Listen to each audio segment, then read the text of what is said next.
So the slide guitar in bottleneck, people call it because a lot of guys use a bottleneck. I use a piece of coolant tubing from a solar gas turbine in Yemen.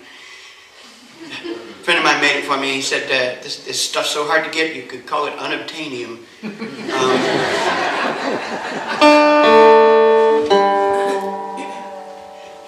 He now makes them one every now and then. He makes one for guitar players he likes. He refers to them as Timbits.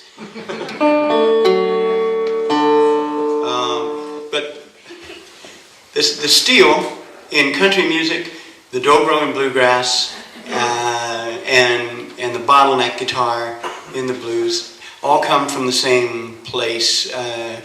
When somebody gave Kamehameha some cows, it was either Captain Cook or Captain Vancouver, he turned them loose over the Hawaiian Islands, and they just were fruitful and multiplied. And he brought in a bunch of Mexican cowboys to round them up and teach the Hawaiians to be livestock handlers, which they became very good at.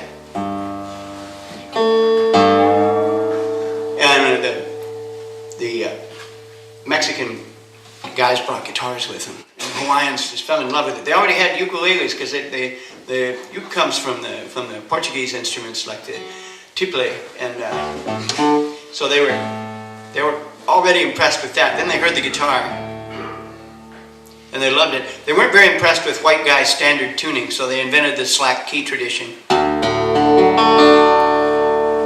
where you just tune down till you slack the strings till you find an open chord you like.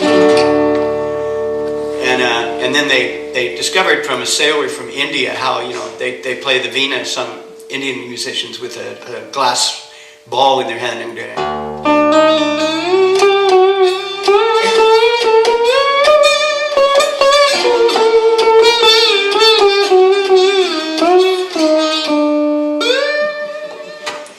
so they concocted this beautiful music, and they came and played in San Francisco at the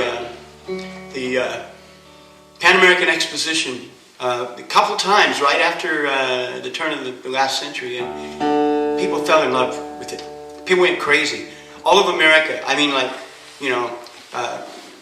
Teddy Roosevelt apparently danced the hula in the White House. That's how excited people were about it. Everybody had to own a uke or a steel guitar or learn to dance the hula. I first learned the rudiments of this from my grandfather, and he learned from a traveling Hawaiian guitar instructor when the craze was on. They would have a guy come around and he would sell you a cheap guitar and a really cheap steel bar. I still have one of them. They're just terrible things, but they're kind of funky to look at. And he would stick around and give lessons till he taught the kids everything he knew, and then he'd go find another town and get a bunch of guitars sent to him and do the same thing all over again. This is, I'm playing it today on a bottleneck because I don't have my Hawaiian guitar with me.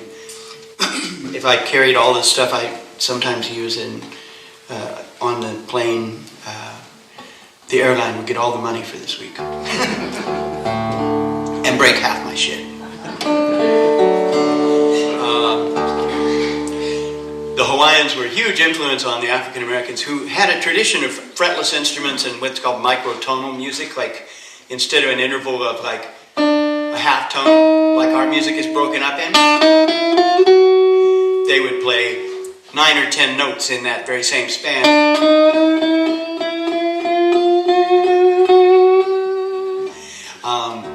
And so they recognized echoes of African instruments like the kora and the halam and the gimbri, and they got right on it, and all the hillbillies who'd been trying to figure out how to get to incorporate the African American, the blue notes, right,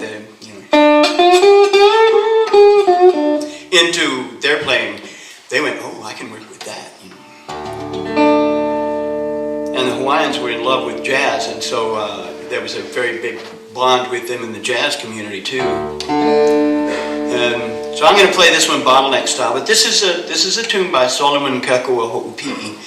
And Sol Ho'upi'i was the most recorded Hawaiian guitar player in the 30s, and influenced countless blues guitar players. Like, there is just no calculating how many of the guys that laid down the law as blues slide guitar players own Saul Ho'opi'i 78s. You know. So this is what's called Hapa Haole, half white.